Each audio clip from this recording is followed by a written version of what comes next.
Inaasahang mapapalakas pa ang sektor ng Small and Medium Enterprises o SMEs at ang pagsali ng mga ito sa global value chain.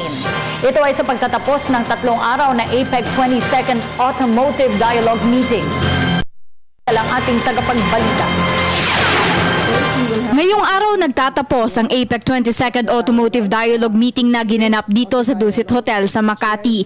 Sa loob ng 3 araw tinalakay ang pagpapalakas ng automotive industry sa Asia-Pacific region. Nakasentro ang naturang meeting sa paghihikayat sa small and medium enterprises o SMEs na sumali sa global value chain. Sinasabi na ang pagsali na ito sa value chain na magbibigay ng network sa ating SMEs na siya namang magbubukas sa kanila sa samot-saring mga oportunidad sa automotive industry. Kabilang sa mga napag-usapan sa meeting ay ang pagkakaroon ng electric vehicle roadmap na siyang magsistandardize sa mga technical mga regulasyon sa sistema ng automotive industry. The EV roadmap that we're actually looking at for the AD is actually focused also on harmonization of standards and regulation. The main idea of that roadmap is really to facilitate the promotion of what we call the new energy vehicles, like the sa e-vehicles, in the markets of the Asia-Pacific region.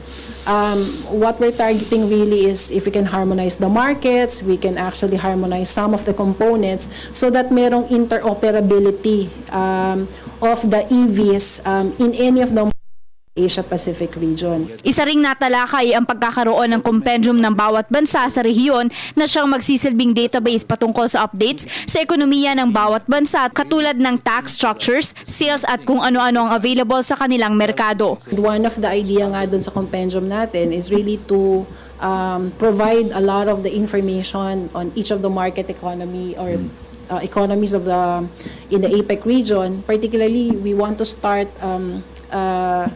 a good guidebook for the SMEs, you know, if they want to enter a certain market, at least the basic information on how to access that market, what are the tariffs, what are the features, and what are the different government support programs also are available.